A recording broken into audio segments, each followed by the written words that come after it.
The hidden Luna, the sound of pounding footsteps, snapping twigs, and ragged breathing fades in. The night howled with the scent of blood and fear. A young girl ran through the dark forest, barefoot, her breath clouding in the cold. The moon watched her, silent, distant, and cruel. Arielle didn't look back. She couldn't. Behind her, flames devoured the only home she'd ever known. Screams tore through the air, her mother's, her father's, and then silence. The wind bit into her skin like knives as she stumbled through the underbrush, clutching a silver pendant her mother had pressed into her hand moments before she fell. The forest whispered her name. Her heart screamed another. "Keep running, my little moon," her mother's last words echoed inside her. "You are more than their hatred." She didn't understand what those words meant then, only that the rogues had come for her family, led by her own uncle, and that she was not meant to survive. Years passed. The frightened child became a shadow among wolves. Arielle hid beneath a new name, Lucia, and a false identity. The Dark Moon Pack became her refuge, a place where no one knew what she was. Her mother's spell still clung to her like invisible armor, dulling her glass-like skin, softening her alpha eyes into those of an omega. She worked as a maid in the palace, scrubbing marble floors that gleamed like frozen moons, watching the warriors train from the edges of the courtyard. She never spoke unless spoken to, never fought back when others pushed her. She learned to survive by becoming invisible. But every night when the world slept, she whispered to the moon, "One day, I'll take back what they stole from me." The only person who ever treated her with kindness was Tessa, a bright-eyed warrior with a quick laugh and a kind soul. Tessa was everything Arielle was not allowed to be: confident, loud, unafraid. They shared secrets, late-night bread stolen from the kitchen, and stories about what love might feel like. And as Arielle's 18th birthday drew near, something inside her began to stir. Her mother's spell trembled on the edge of breaking. The sun gilded the stone walls, and the pack prepared for the annual moon ceremony. Every young wolf of age would stand before the moonfire and feel the pull of destiny, the bond that tied mates together. Arielle's hands shook as she folded linens beside the window. Her heart raced with a mix of fear and hope. The spell would break if she found her mate. She'd waited all her life for this, to feel that tether, that spark of fate. Maybe, just maybe, it would be the key to reclaiming her power and her revenge. That night, the courtyard was alive with music and moonlight. Wolves danced, laughed, and paired off as the fire burned in the center, bright white-blue flames that shimmered like liquid glass. Arielle stood in the crowd, unseen, until the air shifted, the music slowed, the flames flared, and then she felt it. A pulse, a pull deep within her chest. Her wolf rose, trembling with joy and recognition.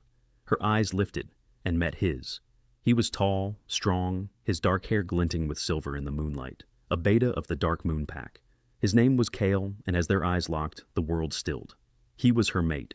Her breath caught, but before she could take a step, he looked away. And in front of everyone, he turned to Tessa, took her hand, and kissed her. The crowd gasped. Arielle froze. A burning scent filled her nose, the scent of rejection. "You?" Kael's voice cut through the air like a blade. "You're a maid, a weakling. I don't want you." The laughter that followed cracked something inside her. The bond snapped, and with it, her hope. The moonfire dimmed, her mother's spell remained unbroken, and the girl who dreamed of freedom was bound again, not by magic, but by heartbreak. Days blurred into nights. Arielle worked in silence, her heart hollow. Tessa tried to speak to her, but she couldn't bring herself to listen. The betrayal was too deep. The only solace she found was in the solitude of the river, the place where her reflection no longer frightened her. There, under the cold gaze of the moon, she swore quietly, "Never again. I'll never need anyone to free me. I'll do it myself." But fate, cruel and patient, had other plans. For beyond the palace walls, a cursed king watched his people from the shadows. A lichen whose eyes burned with secrets, whose soul was bound in darkness. His name was Ronan, the Alpha King of the Dark Moon Pack. And soon, their worlds would collide. Distant drums, low murmurs of a pack gathering, the hum of tension beneath torchlight. 3 years passed, and the world forgot the maid who was once bound by moonlight. But Arielle had not forgotten. Beneath her calm silence, a storm waited, patient, quiet, and deadly. She still served within the palace, her once glittering eyes now dulled by exhaustion. She moved like a shadow through the halls, silent among wolves who barely noticed her. But tonight, the air was different. The Lichen King's feast was about to begin. The Dark Moon Pack gathered in celebration, for alliances, victories, and strength. And at the head of the grand table sat King Ronan, the man who ruled them all. Arielle had seen him only from afar. They said he was cursed, that his reflection showed the monster beneath. They said he could kill a wolf with a glance. They said he hadn't smiled in years. He sat in silence as laughter echoed around him. His golden eyes, sharp and unreadable, swept over the room, pausing briefly, almost unknowingly, on the quiet maid who stood behind the Luna's chair. The Luna's name was Lilith. Beautiful, vain, cruel. She had been given to Ronan in exchange for peace, a daughter of a powerful pack, bound by duty, not love. And she hated anyone who reminded her she was not chosen by fate. Arielle had long learned to avoid her gaze, but fate, as always, had its cruel sense of humor. As Arielle passed with a tray of wine, Lilith's hand shot out, knocking it from her grip. The goblet shattered across the stone floor. The hall went silent. Lilith rose, her lips curving into a slow, dangerous smile. "Clumsy little Omega," she sneered, her voice dripping venom. "You think you can serve the king like that?" Arielle knelt, gathering the shards, her hands trembling. The cut of glass drew blood.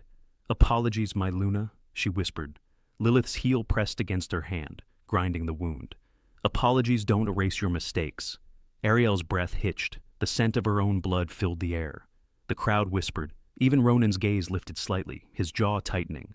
But he said nothing. And something inside Arielle snapped. She rose to her feet, slow and trembling, eyes flashing with something ancient, something wild. "Then perhaps," she said, her voice trembling with restrained fury, "you should test if I can do more than clean your mess." Gasps rippled through the hall. A maid, challenging the Luna. Ronan's gaze sharpened, cold fire behind his calm expression. "Enough," he growled, his deep voice echoing through the chamber. "This is beneath." But Lilith cut him off with a smile. "No, my king. Let her speak." She turned to Arielle, her smirk widening. "You want to challenge me, little Omega? Fine. Let's give the pack a show." The hall erupted in whispers. Ronan's expression darkened, but curiosity lingered in his eyes, a flicker of something he hadn't felt in years. "Very well," he said finally, his tone low and commanding. 3 nights from now, the moon pit. If you win, you earn a place among my warriors. If you lose, you'll wish you'd stayed silent." Arielle bowed her head. "I accept." Soft drum beats fading into the sound of rain and distant thunder. 3 nights later, the moon pit roared with life. Torches lined the ring, shadows dancing across faces eager for blood. Lilith stood in gleaming armor, her smile cruel.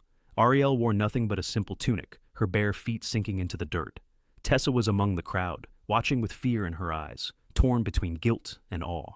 Arielle's heart pounded. She didn't want to reveal her strength, not yet. Her mother's spell still cloaked her, but her blood burned beneath it. She had promised herself she would stay small, invisible, until Lilith spoke. "Your parents must have been cowards too," Lilith taunted, circling her. "That's why you hide, isn't it? Because even your blood knows shame." The world went silent. The words cut through Arielle's soul like a blade. The air shifted, the moon flared, and for the first time in years, she stopped holding back. With a cry that tore, from somewhere deep within her, Arielle lunged. Her body moved faster than the eye could follow. Lilith's blow met air, then bone, as Arielle's fist struck her across the jaw, sending her sprawling into the dirt. The crowd gasped. Lilith rose furious, her claws flashing. But Arielle dodged, every movement graceful, deadly, divine. The aura of a Luna shimmered faintly beneath her skin. She caught Lilith's wrist mid-swing, twisted, and threw her down with a strength no Omega should possess. The silence that followed was deafening. And then, the king rose from his throne. Ronan's golden eyes locked on her, unreadable. "Enough," he said softly. "The fight is over." Lilith lay in the dirt, defeated. Arielle fell to her knees, chest heaving, realization dawning. She had shown too much strength, too much truth. But the king's next words sealed her fate. "By the ancient law of the moon pit," Ronan said, his voice echoing through the arena. "The victor claims the right of Luna." He turned his gaze to Arielle. "Rise, Arielle, and stand beside your king." Arielle's eyes widened. She wanted to refuse, to run, but his tone wasn't one of request. It was destiny reaching for her again. And as the pack bowed in shock and disbelief, Arielle realized she had just traded one prison for another. Low strings rise beneath the whisper of rain against stone. The palace feels colder, emptier. The crown of Luna did not glitter, it burned. Arielle had won her place beside the king, but what she gained was not power. It was a cage of gold and silence. Servants bowed when she passed, yet none met her eyes. Lilith vanished from court, nursing her fury in the dark corners of the realm. And Ronan? Ronan barely spoke. For a heartbeat, the beast in the glass flickered, faded, and the king's breath caught. Days turned into a fragile rhythm of distance and pull. They spoke little, yet the air between them throbbed with a strange energy. The unspoken tug of the mate bond neither dared to name. He avoided her eyes. She avoided her own heart, until the night the dreams began. She saw fire again, her mother's voice, soft and urgent. Find balance, my little moon. Your blood is both light and shadow. When Arielle woke, her palms glowed faintly, runes forming beneath her skin. Magic, witchcraft, the part of her she'd buried. Afraid and desperate to understand, she left the palace before dawn, following the pull of something ancient. The forest led her to the ruins of her mother's clan, and to a voice waiting there. Corin, a young witch with eyes like storm water and a charm that felt too easy. He said he'd served her mother once, that he could help her control the magic tearing through her veins. He trained her, patiently, kindly. He taught her to weave energy, to silence the clash between her wolf and her witch blood. Under his guidance, the chaos quieted, but each lesson drew them closer. His touch lingered, his smile softened, and Arielle, lonely and confused, felt her heart tilt dangerously. You don't have to go back, Corin said one night, voice gentle. He's cursed, Arielle. You could be free. She wanted to believe him, yet every time she closed her eyes, she saw Ronan's face, tired, haunted, and unbearably human. Back in the palace, Ronan felt her absence like a wound. The halls echoed differently. The beast in the glass grew louder. He told himself it was the curse tightening, nothing more. But when scouts reported a strange witch seen near the border, he mounted his horse before dawn and rode out into the storm. He found her among the ruins, standing before Corin, light spilling from her hands. For an instant, awe crossed his face, her true form unveiled, her skin glimmering faintly like silver glass. You lied, he said, voice rough. You were never an Omega. I had to survive, she answered, trembling. You of all people should understand hiding behind shadows. Lightning cracked, the storm howled, the scent of jealousy and fear mingled in the air, his fear of losing her, hers of being seen. Come home, Ronan said, or I'll burn this forest finding you. Arielle hesitated. Corin's hand tightened on hers. For a heartbeat, she thought she saw darkness ripple beneath his skin. Something not entirely human, but she let Ronan pull her away. Back within the palace walls, tension thickened like fog. The curse clawed harder at the king. Her magic whispered darker secrets. They fought, they avoided, they broke, they rebuilt. Two souls caught between salvation and ruin. And slowly, painfully, the walls between them began to crack. Soft music fades in, low heartbeat rhythm. One night, when the nightmares took him again, she reached for his face. You're not what the curse says you are, she whispered. And you're not what the world made you, he replied. Their foreheads touched. The bond flared, wild, luminous, undeniable. For the first time, Ronan saw himself reflected not as a beast, but as a man in the mirrored light of her eyes. But love, in their world, was never safe for long. The news came at dawn, rogues on the border, old enemies moving again, and among them, a name Arielle had prayed never to hear, her uncle. The sound of wind howling through dead trees, distant wolves, the slow rise of a heartbeat beneath it all. They thought peace had finally come.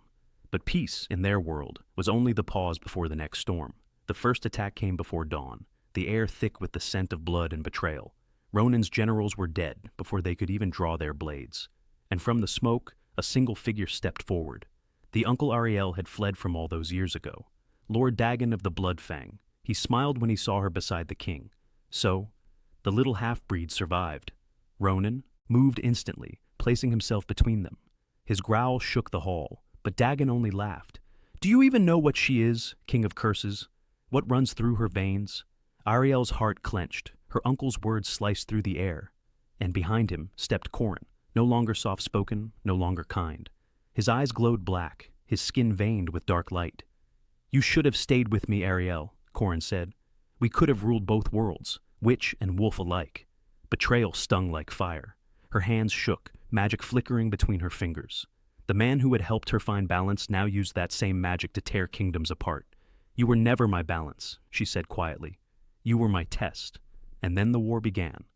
The palace became a battlefield. Witches and wolves clashed beneath burning banners. The night sky bled red with moonfire, the kind of flame that devoured both spirit and flesh. Arielle fought beside Ronan, their movements a dance of power and fury. Every spell she cast echoed his claws. Every blow he struck shielded her. They were chaos and harmony, destruction and creation. But Dagon's army was endless. Ronan, already weakened by the curse, began to falter, each shift into his wolf form ripping through his soul. She felt it every time he fell to one knee, like the bond between them screamed through her bones. "You can't fight it alone," she cried, blood on her lips. "It's my curse," he rasped, "not yours to carry. Then you don't know what a mate's heart is for." Her voice broke, trembling with power. She pressed her palms to his chest, the runes on her skin igniting like silver suns. Her blood, witch and wolf, fused into light. The curse that bound him screamed, 1,000 voices of guilt and memory, before shattering like glass. Silence. The battlefield froze. Time itself seemed to bow before what they had become. Ronan rose slowly, no longer shadowed by the beast's reflection. Only his true self remained, fierce, unbroken, and free.